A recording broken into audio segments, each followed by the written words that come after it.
Okay, folks. Well, let's see. Last time we took a look at Bash and Zenity and the idea that in Bash we could pop up these Zenity windows if we wanted to do something specific.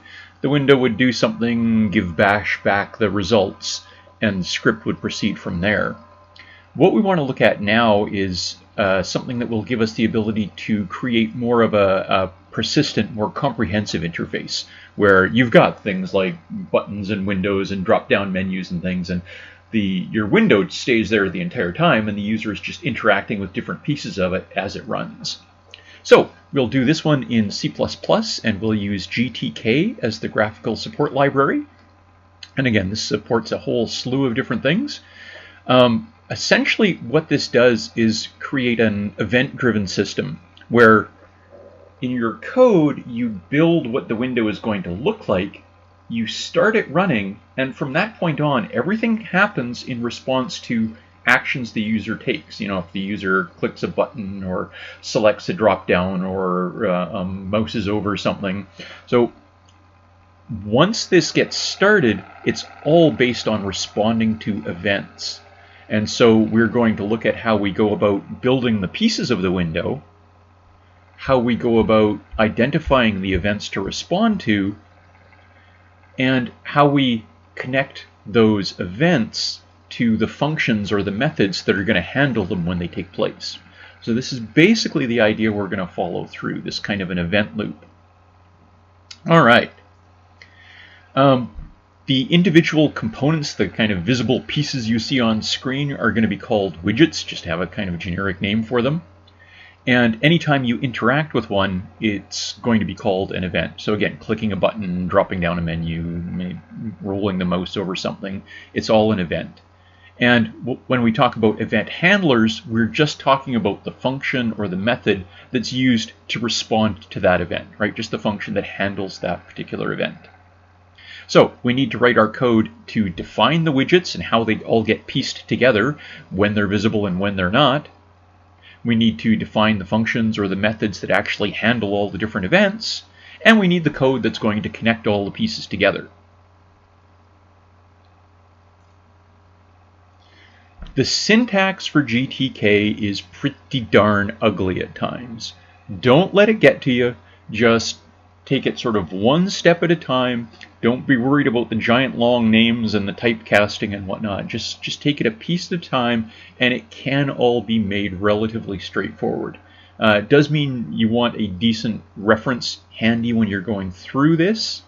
If you take a look at the course web page, just underneath the links for the GTK stuff, there's a link to some old lab notes that I've got on GTK and Zenity, and they've got more links and reference material and more examples and whatnot. So take a look at that when you want to have a boo deeper into the details. So a lot of this stuff involves widgets and constants with very specific names. Some of the functions have fairly lengthy parameter lists with very lengthy type names for the parameters. There's some very specific string contents to identify options and events. Again, it's just getting used to having to look up the right names to use in the right places. There are a few places where GTK creates its own version of a data type, and it expects you to use that within your program, so things like a G-Boolean instead of a bool. So again, it's just one more thing to get used to as you're working with this.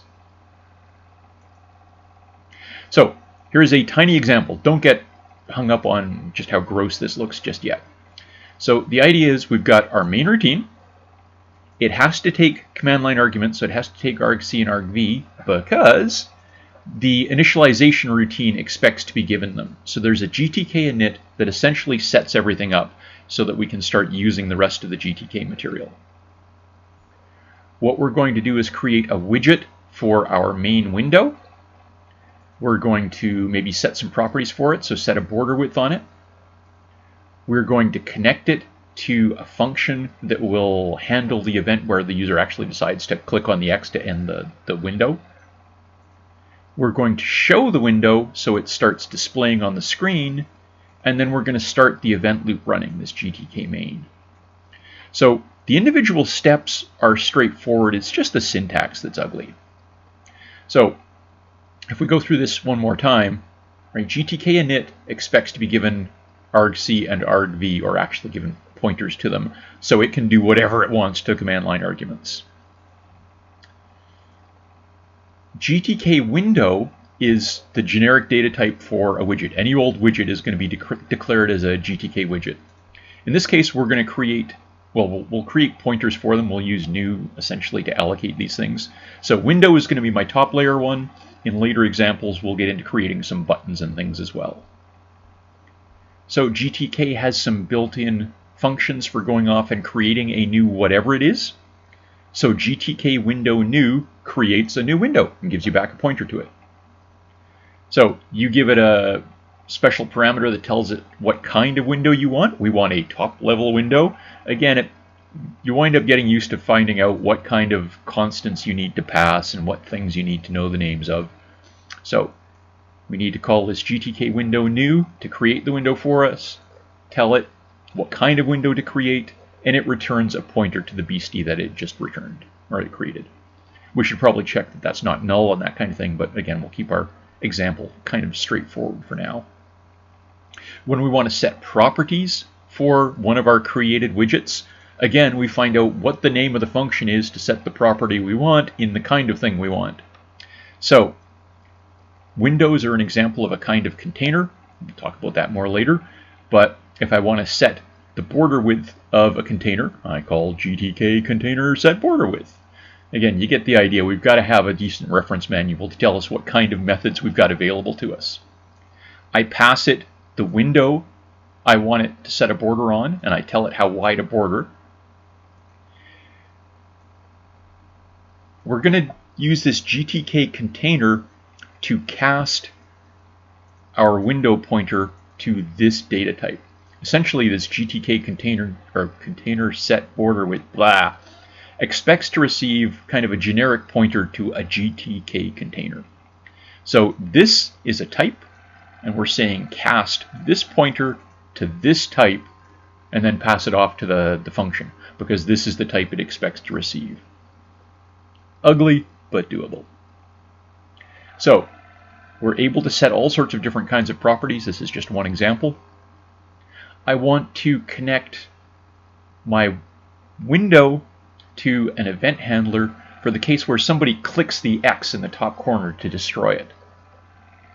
So the name for that kind of an event is called destroy. So if somebody clicks that X, it's going to generate a destroy event. So if somebody clicks that X, does a destroy in my window, then I want to call this function. Sorry, I shouldn't have named the function and the string the same thing. So the destroy here is the name of the event, and the destroy here is the name of the function that we're going to use to handle it. So if somebody actually clicks on that X, it's going to go off and call that function up there to do whatever it's going to do. And then we can pass parameters to the function when we call it. Right now, I'm just going to leave that null. So if somebody tries to destroy the window, call this function, pass it this parameter. So if we look in the function, all of our handling functions are going to expect to get an initial parameter that's the widget that caused the event, the window the widget the event is associated with. So we don't actually pass that. That gets taken care of by our GTK signal connect. So our destroy handler is going to get a pointer to the window that got destroyed, and it's going to get whatever that parameter was that they passed. Again, I'm just going to skip over that for now and not deal with parameters. All I'm going to have this function do is if somebody actually clicked that X, I'm going to say, okay, let's shut down the program. And the way you do that is with this function, GTK main quit. It shuts down the event handling loop and terminates the program, essentially. And then again, down at the bottom, when we want to start the event handling running, we start GTK main. So GTK main is the one that starts it. GTK main quit is the one that ends it. So we've gone through, we've connected this destroy event to this function that's going to shut down the program. I need to make the window I've just created visible, the widget I've just created visible on the screen. So I use this GTK widget show. And as soon as you do that, it pops up on the screen. And then as soon as you run GTK main, it starts the event handler running. So there's nothing too terribly complicated in there. It's just the ugly syntax. So let's give this a try. So in our tiny program here, let's tiny.cpp. I've got essentially the same idea. I named the function something different this time. So I've got a function that's going to handle the shutdown. So this time, what it's going to do is print out a message saying someone clicked the X to end the program, and it's going to do a GTK main quit. Otherwise, it's pretty much the same idea. Do our initialization, set up our window, set a border, and connect the destroy event in that window to that function up there. So if a destroy happens, call its shutdown time.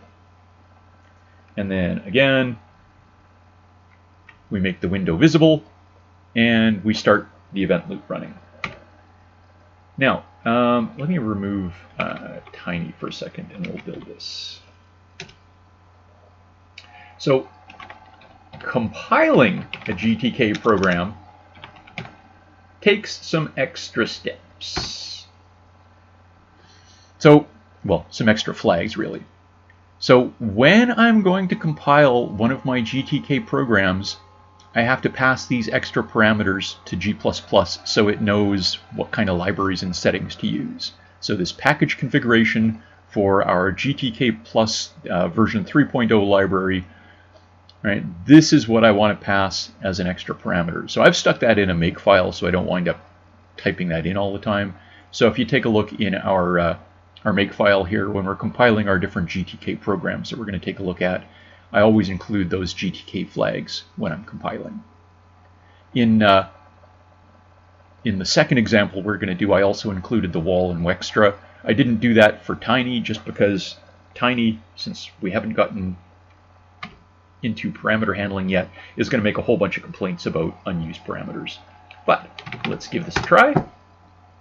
So it goes through, compiles, you can see it used those flags, compiled tiny.cpp, created our executable, and we will try running it. So we try running it, and again there's going to be a horrible lag because I'm running this on the csci server where I'm sitting at home, and so it's got to take care of generating the GUI on my home machine. Oops! And of course it's doing that on my other screen. Let me just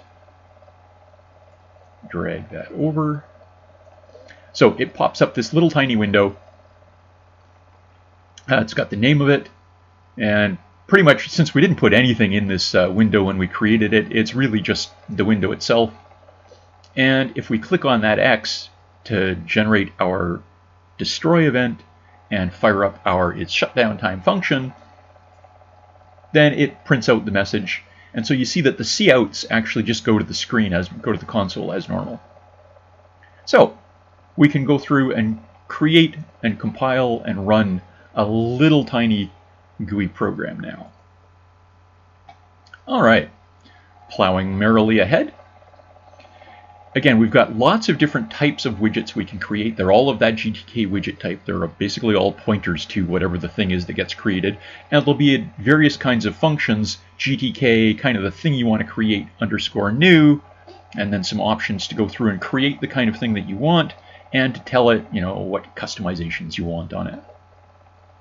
Some of these things are containers, so they're windows or widgets that can contain other widgets. So window is an example of that. So window is one case where you can lump a whole bunch of things in there. And we'll take a look at an example where we add some buttons in as well. So there's a variety of different functions to go through and add something to a container. So basically you say, I want to call GTK container add, and then the thing you want to put it in, so our window for instance, and the thing you want to add. So in our example in just a second, we'll create a button and add the button to our window. And again, this GTK container thing here is just typecasting that pointer to this kind of generic GTK container data type. Because again, you can have all sorts of different kinds of containers, but our GTK container add function just expects a generic pointer. So whatever the pointer is actually to, we cast it to one of these. All right, lots of fun. Again, our event handling functions just respond to the different events. Most of the events have a very specific string name for them, so you have to find out what the string name is. So destroy was the example in that last case for somebody clicking on that X. So most of our event handlers will expect the parameter for the widget that the event is associated with, and then some kind of data that can be passed to it as well. So things like our GTK widget, star W, the window that the event came from, and then one of these G-pointer data things. So G-pointer is basically a fancy name for a void pointer. So essentially, this is saying data can be a pointer to anything at all, and what will happen is the caller will pass a pointer to whatever data they want to pass to the function, and then in here we'll cast it back to the data type that we want to, or that we're expecting. So if I want to be able to pass an integer to my handling function, then I'll pass a pointer to an int, and then inside my destroy function, I'll cast my G-pointer data back to a pointer to an int and use it. So again, it's a little clunky, but it is functional. If you want to pass a whole bunch of pieces of information, then essentially you have to put them in a class or in a struct or something like that and pass a pointer to the struct. So lots of fun. We'll maybe play with an example of that. Actually, let's do that now. Let's look at our Tiny2 example. So in our Tiny2,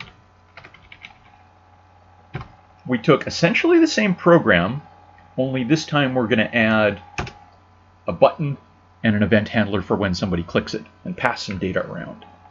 So let's ignore the handler for just a second. So we've got our same setup, we've got our same window, and we set the border width to it. I'm going to create a string that's going to have the message that gets displayed when we hit our destroy event. So I've got my string message, goodbye. And so I'm going to pass this as a parameter to the handling function, the event handler for shutdown. So when I do my signal connect, I say, okay, when somebody clicks the X, does a destroy on my window, call its shutdown time, and pass a pointer to that message that I want to pass. And then back in my destroy function up there, so I've got this G-pointer data, so the pointer to message is winding up in there. I just have to make sure that I cast that back. Right in here, all we know is it's a G-pointer. It could be anything. So in here, we cast it back to being a pointer to a string, and then we can use it. So I say, okay, let's take that data, whatever it is, cast it back to being a pointer to a string, store it in this, and then use my string. Well, I'll use my pointer to a string the way I want. So I'll print out whatever message it was, and then end the program. Right? Use my GTK main quit. All right, and you get the idea. So that's how we can pass parameters to our handlers. Now let's go through and look at adding a button to this one. So same idea. I'm going to create a GTK widget that's I'm going to call it, button. It's going to be a pointer to one of these buttons, a clickable button. And so I have to know what GTK function creates one of these things. So it's GTK button new with label. And again, there's a whole slew of different kinds of things you can create. You just have to go dig through the reference manuals for the right function to create the thing that you want. And you're allowed to put a label on the button. So I'm going to have it create a button that says click me. So we use that GTK container add and say I want to add this button to the window. So the first thing is the window you want to add it to, and the second thing is the button you want to add. Now, I'm going to try and keep a counter of how many times the button gets clicked. So I'm going to create my variable here, clicks, that's just initialized to 0.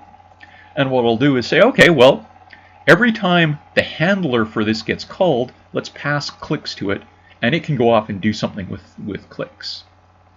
So I need to connect my button clicked event to the appropriate function. So gsignal connect, my button clicked is the name of the type of event when somebody actually clicks on a button.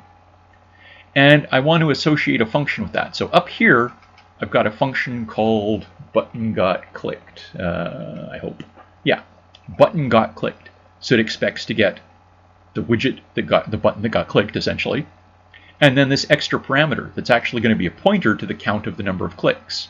And inside there, I'm going to say, okay, well, I'm expecting that thing to be a pointer to an int, so I'm going to cast it to be a pointer to an int.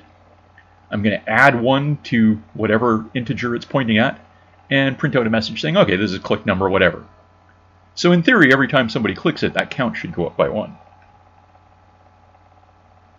Alrighty, so I've said, if somebody clicks on the button, call this function and pass it a pointer, pass it the address of my clicks variable here. Again, I need to make sure that everything's visible, so I make my button show, I make my widget show, and then I start the event handling loop running. So let's see if we've got everything up to date here.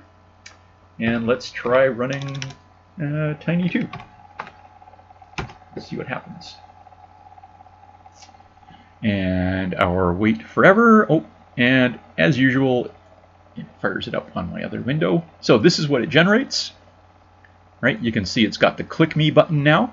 And we've got our X up here. So in theory, I should be able to click this, and it should increment the count of how many clicks and print that. Okay, click number 1, click number 2, click number 3, etc., etc., etc. And eventually, I click that X, and it prints out the message that came from the main routine. So now we can pass parameters. Right? We can start dealing with some more interesting things for our event handlers. Everything beyond that is just learning all of the gory different options that we've got available to us, all the different kinds of methods that are available to create widgets and group them all together. So again, once our widget's been created, right, we can attach it to a window, right, using that container add. We can attach a handler to any associated events. Right, again, we've got our pointer casting going on here to specify what kind of things getting passed where. And again, for everything that we've got out there, we've got specific properties that we can set. We did that earlier. We can pass our parameters, so create whatever parameter we want to create. And again, this parameter exists in the function that is creating the widget that we're going to pass it to, right? Because it's got to be able to pass the data itself. And we do our connection of saying, okay, whatever the widget is, whatever the kind of event is, whatever the handling function is, and the address of whatever it is we're actually passing. Then inside the handler, we took that data parameter, cast it back to the type of pointer we were actually expecting, and did whatever we wanted to do with it. So again, this is basically the same kind of idea. This is a GTK snippet for generating a file chooser, right? If I wanted to generate something that would let the user browse through their files and pick one, again, it's a matter of digging through, finding the syntax, right? For this one, it's GTK file chooser dialog new to create one of these things. I'm just going to store that in a pointer I'm going to call dialog. And then we pass it the kinds of options that we want for a file chooser. So you can specify, a message for what's supposed to appear, the title, that kind of thing. You can specify what kind of action is taking place. You can specify what buttons are available in terms of, if the user wants to cancel and bail out, that kind of thing. Now, for something like this, maybe one of the options is to allow the user to select multiple files. Well, somehow, some way, that information has got to get back to the function that set this up. Right? Somewhere we have to be able to actually figure out what files the user picked. So there has to be some way to get that information from our handler, or from our pop-up, if you like, back to the program itself. So usually there's another function set up as an accessor to go through and grab the data that was selected, if you like, in our dialog. So here we've got an example. Here we generate this pop-up that's going to appear on the screen suddenly, run, let the user pick a file, and then the user clicks OK or whatever it is. Then we're going to say, okay, if we run that pop-up, right? So I want to run my dialog. Here's the one that I actually created to run. If it returns a value of accept, essentially, and again, this comes back to reading the documentation. If it returns accept, then the user actually picked a valid file and said, yes, okay. Now I need to get that name. So I'm going to create a char star to hold the file name, and there exists another function out there to get the file name that was generated by this pop-up. So GTK file chooser get file name is going to go off for this particular dialog that we just ran. It's going to look up the name of the file that was selected, and it's going to return a pointer to that. So what it actually does is somewhere off there it's got storage created for a string, well, for an array of characters that holds the file name. This is just returning the start of that array. So I can go off and do whatever I want with that file name. Once I'm finished with that, right, this is basically just a pointer to wherever that file name is stored, somewhere hidden in the depths of GTK. When I want to free up that space, there's a G free that's basically a delete, a free. So go off and release this memory. So I set up my dialog, I start it running, it comes back with a response that I'm interested in, and then I use the appropriate access function to get the contents of the result and do whatever it is I want to do with it and free up any memory that was associated with it later. And I can go through and destroy that widget once I'm done with it. Lots of fun. So you can start doing, and again, there's all sorts of different widgets out there for, get them to pick a color, get them to pick a date, get them to pick a time, get them to pick a file or a set of files, and all the usual spinners and radio buttons and you name it, drop-down menus. It's just a matter of winding your way through the assorted GTK options to see what it is you want to do. All right. Just one last note on how to arrange these things. The containers themselves are typically divided into one of three categories. It's either a horizontal box where we add things from left to right, or a vertical box where we add things from the top down, or a table where we specify a row and a column and say, essentially put this widget here in the container. So you'll start seeing things about H boxes and V boxes for horizontal boxes and vertical boxes. And again, essentially the idea is when we add things to a container, if it's a horizontal box, it gets added to the right of whatever was there previously. If it's a vertical box, it gets added below whatever was there previously. And if it's a table, it gets stuck in the row and column that you want to use. So we can use pack start and pack end to start and stop adding things to a box, and we can go through and add as many different items as we want in the configuration that we want. So it can get a little weird trying to figure out exactly the right sequence of, and of course you can have H boxes inside V boxes, inside tables, inside H boxes, inside V boxes, right? So you can have these things nested one inside another to get the exact look and feel that you want. It does become important to kind of document what you're trying to achieve and what the organization of each different piece is, just because it can get a little clunky to try and get the structure exactly the way that you want. But that is the way I will leave it for now. Have fun playing with GTK.